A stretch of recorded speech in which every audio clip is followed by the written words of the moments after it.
Hello everyone, my name is Jyoti. Welcome to Job Aspire Hub YouTube channel. आज हम बात करने वाले हैं एग्रीकल्चरल साइंटिस्ट रिक्रूटमेंट बोर्ड की तरफ से रिलीज किए गए लेटेस्ट नोटिफिकेशन के बारे में।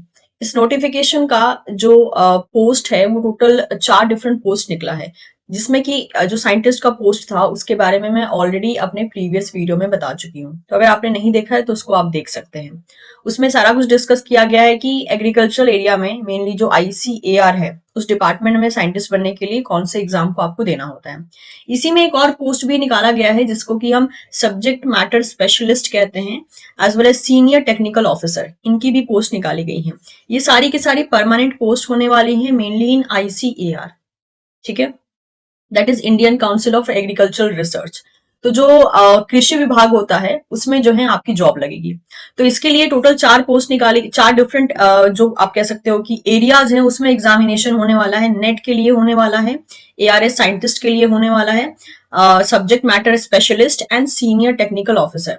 इन सबका जो पहला एग्जाम होगा जो सीबीटी मोड में होगा वो सबके लिए जो है कॉमन रहने वाला है। तो लास्ट वीडियो में हमने एआरएस साइंटिस्ट के बारे में बात किया था। इस वीडियो में हम subject matter specialist and senior technical officer के बारे में बात करेंगे। सैलरी की बात की जाए तो अच्छी खासी सैलरी जो है यहाँ पे 50,000 से भी ज्यादा आपको सैलरी मिलने वाली है। 50,000 से लेके 1 लाख या 1.5 लाख के बीच का जो है पे स्केल रखा गया है। क्वालिफिकेशन की अगर हम बात करते हैं तो क्वालिफिकेशन में भी जो है आपसे मेनली मास्टर डिग्री मांगा गया है उस पर्टिकुलर रेलेवेंट फील्ड में। डिपार्टमेंट की बात करते हैं तो लगभग 60 डिफरेंट डिपार्टमेंट हैं। उन 60 डिपार्टमेंट में से जो है हर एक डिपार्टमेंट का अपना अपना एक एलिजिबिलिटी क्राइटेरिया है। ठीक है, तो इन सारी बातों के बारे में हम डिस्कस कर लेंगे। अब इसका सिलेक्शन कैसे किया जाएगा, क्योंकि ये एक परमानेंट पोस्ट होने वाली है। आप आईसीएआर के अंडर में जो है subject matter specialist and senior technical officer के पोस्ट पे रिगार्ड किए जाएंगे। अब ये जो पोस्ट है ये हर साल निकलता है लगभग। ठीक है, तो देखा जाए तो यहाँ पे अगर सिलेक्शन प्रोसेस की बात करते हैं तो सबसे पहले आपका प्रीलिम्स होगा सीबीटी मोड में। प्रीलिम्स को जो स्टूडेंट्स क्वालिफाई कर लेंगे उसके बाद जो है उनका मेंस होगा। ठीक है, मेंस के बाद जो है आपका इंटरव्यू होगा। ठीक है, तो ये पूरा का पूरा प्रोसेस होने वाला है। एप्लीकेशन फी की बात करें तो यस, यहाँ पे एप्लीकेशन फी भी रखी गई है। तो देख लीजिएगा अगर आपकी फिजिबिलिटी में है, क्योंकि ये एक ऐसी मतलब की जॉब है जो कि अगर आपकी लग जाती है तो आपको पता है कि यस, आईसीआर के अंडर में काम करना अपने आप में एक बहुत बड़ी बात होती है, सैलरी के तौर पे भी एंड पोजीशन के तौर पे भी। ठीक है, तो चलिए वन बाय वन देख लेते हैं। हम इस पर्टिकुलर नोटिफिकेशन को जो है एक तरीके से ओपन कर लेंगे।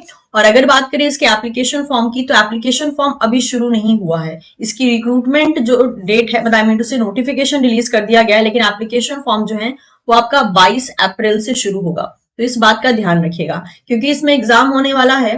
तो एग्जाम जो है अगर देखा जाए इसका सीबीटी मोड में एग्जाम, तो ये सितंबर 2025 में रखा जाएगा, जबकि मेंस एग्जाम जो है ये दिसंबर 2025 में रखा जाएगा। तो आपके पास जो है अभी भी देखा जाए तो 5 से 6 महीने का टाइम है। उस टाइमिंग में जो है आप सीबीटी मोड के लिए खुद को रेडी कर सकते हैं। तो चलिए वन बाय वन हम इस पोस्ट के बारे में सब कुछ जान लेते हैं। इस पे क्लिक करने के बाद मेरे सामने ये पर्टिकुलर जो पीडीएफ है वो ओपन हो जाएगा, जिसमें कि आप देख सकते हैं that is agriculture scientist recruitment board, जिसको कि हम एएसआरबी के नाम से जानते हैं। इनके द्वारा जो है ये पर्टिकुलर नोटिफिकेशन रिलीज किया गया है, जो कि ministry of agriculture and farmer welfare government of India के अंडर में आता है। 24 फरवरी को जो है ये नोटिफिकेशन निकाला गया है। और ये कंबाइंड एग्जामिनेशन होने वाला है for the different post like net हो गया, एआरएस साइंटिस्ट हो गया, सब्जेक्ट मैटर स्पेशलिस्ट हो गया, इसके अलावा सीनियर टेक्निकल ऑफिसर हो गया। तो इस वीडियो में हम senior technical officer as well as subject matter expert के बारे में, सब्जेक्ट मैटर स्पेशलिस्ट के बारे में बात करेंगे। तो जैसे कि आप देख सकते हैं फॉर्म जो है 22 अप्रैल 2025 से भरना शुरू किया जाएगा। 21 मई 2025 इसकी आखिरी डेट होने वाली है। जो प्रीलिम्स एग्जामिनेशन होगा सीबीटी मोड में वो 2 से लेकर 4 सितंबर 2025 के बीच में हो सकता है। और जो मेंस एग्जाम होगा जो कि डिस्क्रिप्टिव नेचर का होगा, यानी पैराग्राफ फॉर्म में आपको आंसर देना होगा, एमसीक्यू टाइप क्वेश्चन नहीं होगा, जबकि सीबीटी जो एग्जाम होगा वो एमसीक्यू टाइप क्वेश्चन होगा। तो ये जो मेंस होने वाला है ये 7 दिसंबर 2025 को होने वाला है। मेक श्योर इसमें जो है आपको करेक्शन विंडो प्रोवाइड नहीं किए जाएंगे, तो आपको जो है पहली बार में ही एप्लीकेशन फॉर्म को इस तरीके से भरना है कि कोई भी गलती ना हो। ठीक है, जो वेबसाइट मैंने आपको दिखाया है उसी वेबसाइट पे आपको सिलेबस भी मिल जाएगा, और जब ये फॉर्म शुरू हो जाएंगे ना तो इसको अप्लाई करने का लिंक भी उसी वेबसाइट पे अवेलेबल हो जाएगा। नेक्स्ट बात कर लेते हैं सेंटर्स क्या क्या रहने वाले हैं। सेंटर्स भी यहाँ पर बता दिया गया है तो वो भी हम देख लेंगे। अच्छा, एप्लीकेशन फी के बारे में भी हम बात कर लेंगे। पहले हम काम करते हैं कि इनका जो ये रहे सेंटर्स, ठीक है। सेंटर्स आप देख सकते हैं लगभग जो है सारे ही स्टेट इसमें इंक्लूड कर दिए गए हैं। जैसे कि यहाँ पे आप गो थ्रू कर सकते हैं, Gujarat, Meghalaya, UP, west Bengal, Karnataka, MP, Orissa, Chandigarh, Tamil Nadu, Uttarakhand, Delhi, Karnataka, Sikkim, Assam, Telangana, Manipur, MP, Rajasthan, Jammu Kashmir, ठीक है। इसके अलावा असम, हरियाणा, केरल, पंजाब, बिहार, अंडमान निकोबार, पौंडीचेरी, महाराष्ट्र, छत्तीसगढ़, झारखंड, हिमाचल प्रदेश, जे&के, केरल, आंध्र प्रदेश, मतलब लगभग सारे ही स्टेट दे दिए गए। इनफैक्ट स्टेट के अलावा इन्होंने सेंटर भी मेंशन किया है, ध्यान दीजिएगा, सेंटर भी मेंशन किया है। लेकिन ये भी बोला है कि अगर बहुत ज्यादा स्टूडेंट आ गए ना, तो एक ही सेंटर पे मल्टीपल वेन्यू भी हो सकता है। जैसे कि यहाँ पे इन्होंने बोला है नंबर ऑफ वेन्यू जो है वो वैरी कर सकते हैं, यानी एक ही सेंटर पे मल्टीपल वेन्यू हो सकते हैं। उसके बाद अगर ये जो अभी हमने सेंटर देखा वो था प्रीलिम्स का। अभी अगर डिस्क्रिप्टिव है, जैसे और इसके अलावा डिस्क्रिप्टिव अगर एग्जाम की बात करते हैं तो डिस्क्रिप्टिव एग्जाम के लिए ये सारे के सारे सेंटर्स आपको मिलने वाले हैं। तो आप देख सकते हैं कि यस आपकी सिटी जो है या आपका सेंटर जो है या आपका स्टेट इसमें आ रहा है या नहीं। अब अगर हम बात करते हैं यहाँ पे एग्जाम के बारे में, तो पहले एलिजिबिलिटी देख लेते हैं, ठीक है। तो एलिजिबिलिटी जो है यहाँ पे जैसे मैंने कहा था टोटल 60 डिसिप्लिन हैं, तो वो डिसिप्लिन आप देख सकते हैं। और डिपेंडिंग अपॉन कि आपका मास्टर डिग्री किस डिसिप्लिन में हुआ है, उसके अकॉर्डिंग आप किस डिसिप्लिन के लिए एलिजिबल हैं वो आप देख सकते हैं, ठीक है। जैसे कि एग्जाम्पल के लिए अगर मैं कहती हूँ, मान लेते हैं कि अगर आप एग्रीकल्चर माइक्रोबायोलॉजी डिपार्टमेंट से जो है एसएमएस या एसटीओ की पोस्ट के लिए अप्लाई करने वाले हैं, तो आपके पास मास्टर डिग्री चाहिए, that is in agriculture microbiology, soil science and agriculture chemistry या फिर इन्वायरमेंटल साइंस, ठीक है। इसी तरीके से आपको सारे पोस्ट के बारे में देखना है। लगभग जो पोस्ट है डिसिप्लिन है वो लगभग 60 डिसिप्लिन दी गई है। अब इसमें हमें देखना पड़ेगा कि एसएमएस या एसटीओ के पोस्ट के लिए जो है कितनी यहाँ पे डिसिप्लिन अवेलेबल है। तो चलिए जरा सा हम वो देख लेते हैं। तो सेक्शन सी में जो है आपको सब्जेक्ट मैटर स्पेशलिस्ट जिसको कि हम एसएमएस के नाम से जानते हैं, and senior technical officer that is STO के नाम से जानते हैं, इसका यहाँ पे मेंशन किया गया है, ठीक है। तो ये जो subject matter that is subject matter specialist and senior technical officer examination is a direct recruitment examination for the post of subject matter specialist and senior technical officer in ICAR, जिसको कि हम Indian council of agriculture research कहते हैं, जिसका पे band आप देख सकते हैं 56,000 से शुरू होके जो है ये 1,77,500 तक ये सैलरी जा सकती है। यानी कि आपको जो है अगर मोटे तौर से देखा जाए ना, तो ये सैलरी इन जनरल जो है 1 लाख से ऊपर क्रॉस कर जाती है। मान लेते हैं आपको मैक्सिमम सैलरी नहीं हो सकता है बन जाए, लेकिन जो बाकी सब यहाँ पे जो बेनिफिट्स आपको दिए जाते हैं उसको मिला के जो है ये सैलरी 1 लाख तक इजिली पहुंच जाती है, ठीक है। तो इसमें आपको सीबीटी मोड में एग्जाम देना होगा जो क्वालिफाइंग इन नेचर होगा। उसको क्वालिफाई करेंगे तो आपको मेंस देना होगा और मेंस के बाद जो है पर्सनल इंटरव्यू होगा। एग्जामिनेशन का डिटेल वगैरह जो है आपको इनकी वेबसाइट पे देखने को मिल जाएगा और साथ ही साथ यहाँ पे भी हम बात कर लेंगे। नंबर ऑफ वैकेंसी के बारे में यहाँ पर मेंशन है, उसके बारे में भी हम देख लेंगे। रूल्स ऑफ एग्जामिनेशन की बात करते हैं तो ये सारी चीजें तो आई थिंक हम अभी वन बाय वन देख लेंगे। इसका जो सिलेबस है ना वो बिल्कुल वैसे ही सिलेबस है जो सिलेबस हमने एआरएस साइंटिस्ट के लिए डिस्कस किया था, यानी जो हमने लास्ट वीडियो में डिस्कस किया था ये पूरा का पूरा सिलेबस सेम ही रहने वाला है। तो सिलेबस में भी क्या है, टोटल 60 डिसिप्लिन के सिलेबस दिए गए हैं, तो आपको जो डिसिप्लिन चाहिए आप उस डिसिप्लिन को देख सकते हैं। तो नेशनलिटी जो है इंडियन हो सकता है, नेपाल हो सकता है, भूटान हो सकता है, तिब्बतियन रेफ्यूजी के बारे में बोल रखा है। और इसकी एज लिमिट की बात करें तो मिनिमम एज लिमिट आपका 21 ईयर होना चाहिए, मैक्सिमम 35 होना चाहिए, इससे ऊपर क्रॉस नहीं करेगा। लेकिन 3 ईयर का रिलैक्सेशन ओबीसी को दिया गया है और 5 ईयर का रिलैक्सेशन एससी एसटी को दिया गया है और ओबीसी को 10 ईयर का रिलैक्सेशन दिया गया है, ठीक है। और भी यहाँ पे कुछ रिलैक्सेशन के केसेस हैं वो आप एक बार देख सकते हैं, ओके। एजुकेशन क्वालिफिकेशन की बात की जाए तो मास्टर डिग्री मांगा है, जिस डिपार्टमेंट में आप अप्लाई कर रहे हैं उस डिपार्टमेंट या उस डिपार्टमेंट से रिलेटेड सब्जेक्ट में आपका मास्टर डिग्री होना चाहिए। फी की बात कर लेते हैं तो अनरिजर्व के लिए 1000 रखा गया है, ईडब्ल्यूएस ओबीसी के लिए 800 रखा गया है, SC ST PWBD women and transgender के लिए जो है कोई फी यहाँ पे नहीं लगेगी। इसके अलावा अगर देखा जाए तो आई थिंक हमने ये चीजें तो कवर कर ली। एग्जाम की बात कर लेते हैं, यस एग्जाम का देख लेते हैं, एग्जाम किस फॉर्म में जो है होने वाला है। तो आपका जो प्रीलिम एग्जाम होगा ना उसमें टोटल 150 क्वेश्चन आएंगे, 2 घंटे मिलेंगे, ठीक है। मेंस एग्जाम जो डिस्क्रिप्टिव होगा नेचर में, जिसमें पैराग्राफ टाइप में आपको आंसर देना होगा, वो 300 मार्क्स का होगा, 3 घंटे मिलेंगे। और पर्सनल इंटरव्यू आपका 45 मार्क्स कैरी करेगा। If I am not wrong, बिल्कुल ये वैसा ही है जैसे ARS साइंटिस्ट के लिए था, जो हमने अपने लास्ट वीडियो में डिस्कस किया था। अब ये जो प्रीलिम्स होगा वो आपका MCQ फॉर्म में होगा, लेकिन ये वाला आपका डिस्क्रिप्टिव यानी पैराग्राफ फॉर्म में होगा, तो इस बात का ध्यान रखिएगा। अच्छा, ये जो यहाँ पर प्रीलिम्स होगा ना, तो इसमें 1/3 आपका नेगेटिव होगा और हर एक क्वेश्चन पे 1 मार्क्स आपको दिए जाएंगे सही। अगर आप गलत करते हो तो 1/3 जो है यहाँ पे आपके मार्क्स कट जाएंगे। क्वालिफाइंग मार्क्स की बात कर लेते हैं, तो अनरिजर्व के लिए ये 45% रहने वाला है, OBC EWS के लिए 40%, SC ST PWBD के लिए ये आपका होने वाला है 52.5%।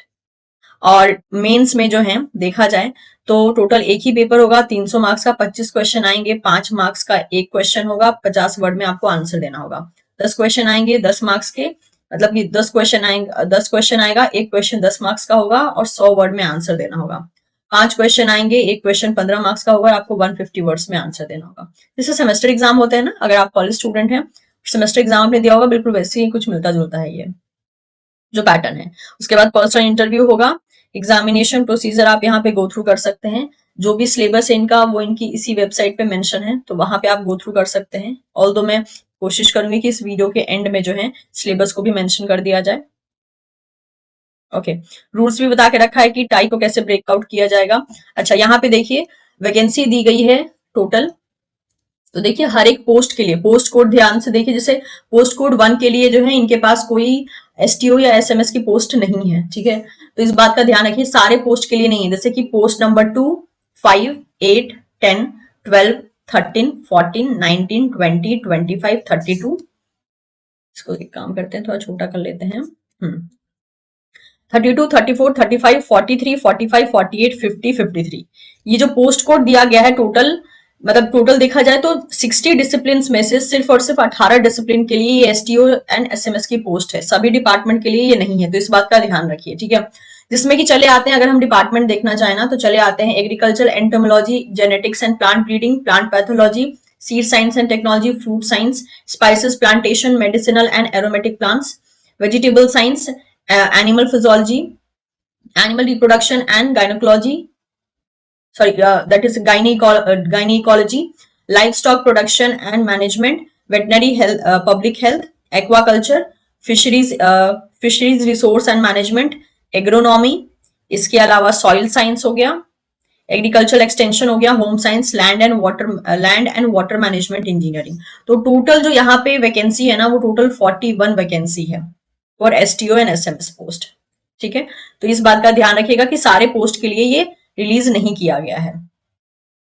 अब अगर हम बात करते हैं 1 बाय 1, ये जो पूरा पोस्ट था वो आई थिंक ये था फॉर SMS, ठीक है, SMS के पोस्ट के लिए था ये।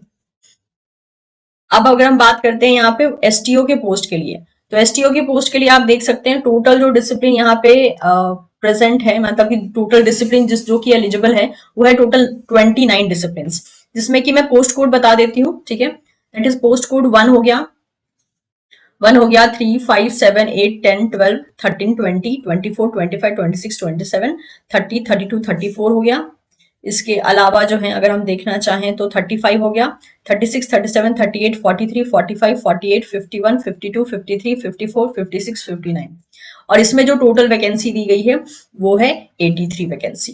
तो यहाँ पे 80 से ज्यादा वैकेंसी और ऊपर में जो है 40 से ज्यादा वैकेंसी, तो लगभग 130 से ऊपर जो है यहाँ पे वैकेंसी मिला के अगर हम देखना चाहें तो STO और SMS की पोस्ट के लिए दिया गया है, ठीक है। ओके, इसके बाद तो आई थिंक ये सारे फॉर्म शुरू हो गए हैं। तो ये था सारा का सारा डिटेल। चलिए अब समझ लेते हैं यहाँ पे सिलेबस के बारे में, ठीक है। सिलेबस कहाँ मिलेगा? सिलेबस इनकी ओरिजिनल वेबसाइट पे ही मिलेगा। चलिए मैं आपको दिखा भी देती हूँ एक बार, ताकि इश्यू ना रहे।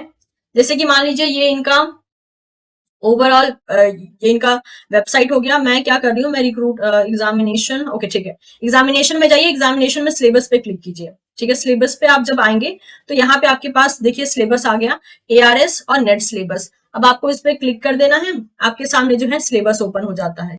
इसका भी लिंक आपको इसी वीडियो के डिस्क्रिप्शन बॉक्स में मिल जाएगा, तो उसको देख लीजिएगा।